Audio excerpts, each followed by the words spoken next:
Bonjour et bienvenue sur ma chaîne. Aujourd'hui, je vais aborder un sujet qui me paraît essentiel dans la vie de couple et dans la vie familiale en général. C'est la différence entre un désaccord et un conflit. Alors souvent, on met tout dans le même panier, on se dit on n'est pas d'accord donc on est en conflit. Mais ça n'est pas la réalité et c'est justement cette confusion qui alimente beaucoup de tensions dans les familles et dans les couples. Alors, si vous voulez mieux comprendre vos dynamiques relationnelles et éviter d'entrer inutilement dans des disputes, restez bien au bout de cette vidéo.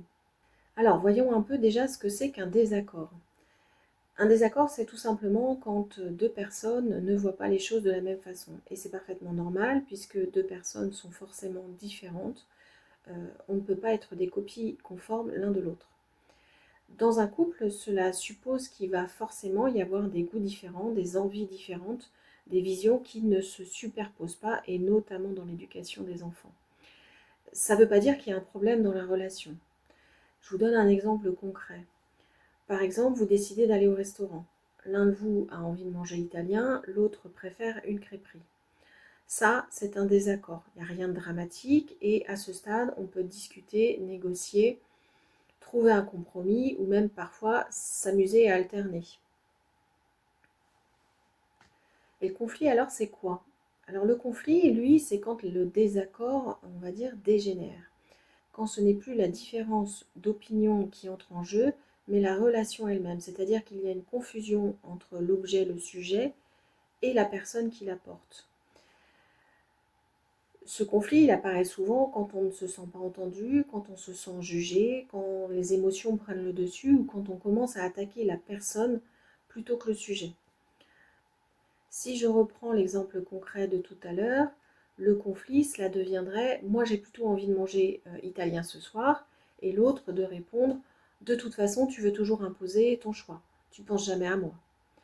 Et là, on est sorti du désaccord pour entrer dans le conflit, c'est-à-dire que vous voyez bien que entre deux opinions différentes, là on est passé sur une attaque qui devient personnelle, sur les valeurs, le positionnement ou le comportement de l'autre.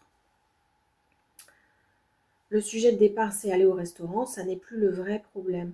C'est la relation, la reconnaissance et le respect de l'autre qui devient la remise en question principale.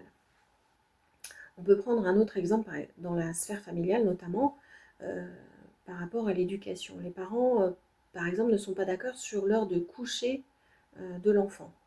Le désaccord, ce serait l'un dit 21h et le second dit 20h30. Chacun explique son point de vue, on compare et on ajuste. On ajuste, ça veut dire qu'on va trouver du consensus. Chacun va se sentir entendu dans la décision qui sera prise.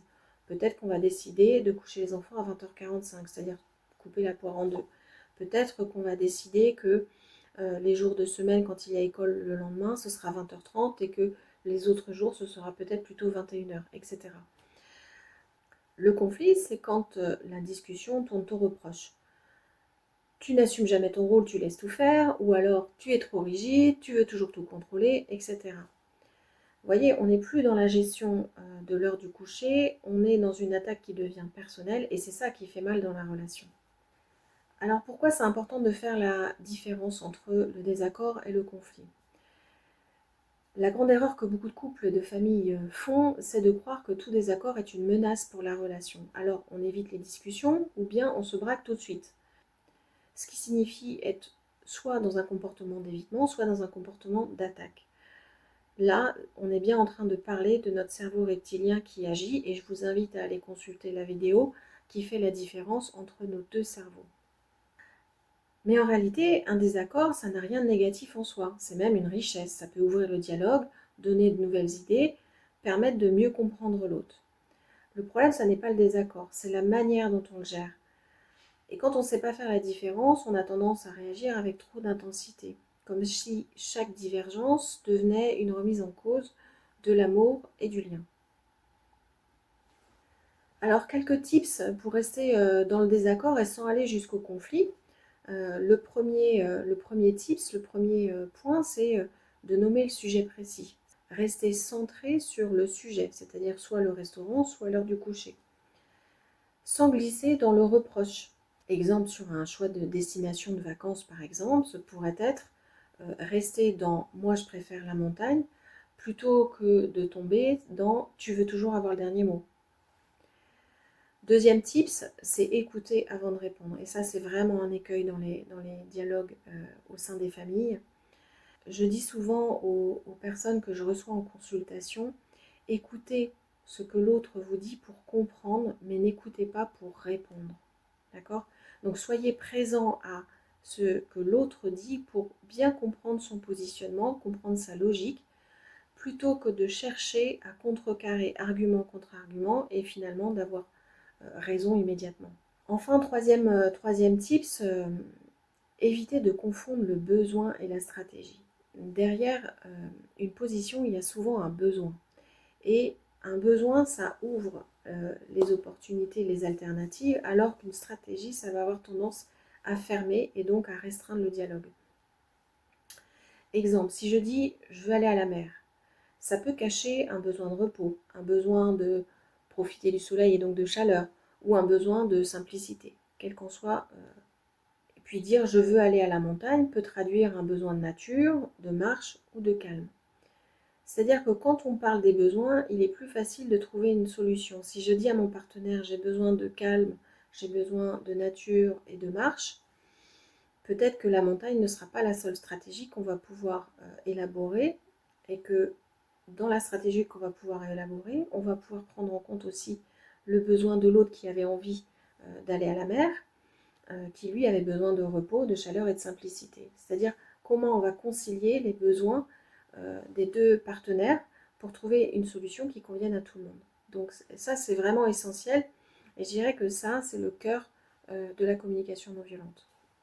Ensuite, quatrième tip, ce qui peut paraître évident, mais je vais quand même le dire, c'est accepter qu'on puisse être en désaccord, tout simplement. Parfois, il n'y a pas de compromis parfait et c'est pas grave en fait. L'important, c'est de rester dans le respect mutuel. Finalement, de rester dans quelque chose qui prend soin du lien. Ça, c'est l'essentiel. En résumé, ce qu'on pourrait dire, c'est que le désaccord, c'est normal et c'est sain. Ça reflète notre singularité, notre individualité. Le conflit, c'est quand le désaccord prend une tournure émotionnelle et relationnelle qui vient abîmer le lien. Apprendre à distinguer les lieux, c'est protéger votre relation et éviter beaucoup de souffrances inutiles. Alors, la prochaine fois, vous ne serez pas d'accord avec votre conjoint, et il y en aura. Posez-vous cette question. Est-ce que je suis en train d'échanger sur un point de vue ou est-ce que je suis en train d'attaquer la relation? Et c'est cette prise de conscience qui peut tout changer. Maintenant, j'aimerais bien avoir votre retour. Est-ce que dans votre famille, dans votre couple, vous avez déjà observé cette confusion entre un désaccord et un conflit et comment est-ce que vous faites, vous, individuellement, pour rester dans le dialogue? Si vous avez trouvé cette vidéo utile, n'hésitez pas à liker et à vous abonner pour être informé des différents contenus. Et si cette vidéo vous a intéressé, allez voir ces vidéos connexes qui parlent de la communication non violente, mais aussi de nos deux cerveaux, pour comprendre davantage cette notion. Je vous souhaite une belle journée et je vous dis à très bientôt.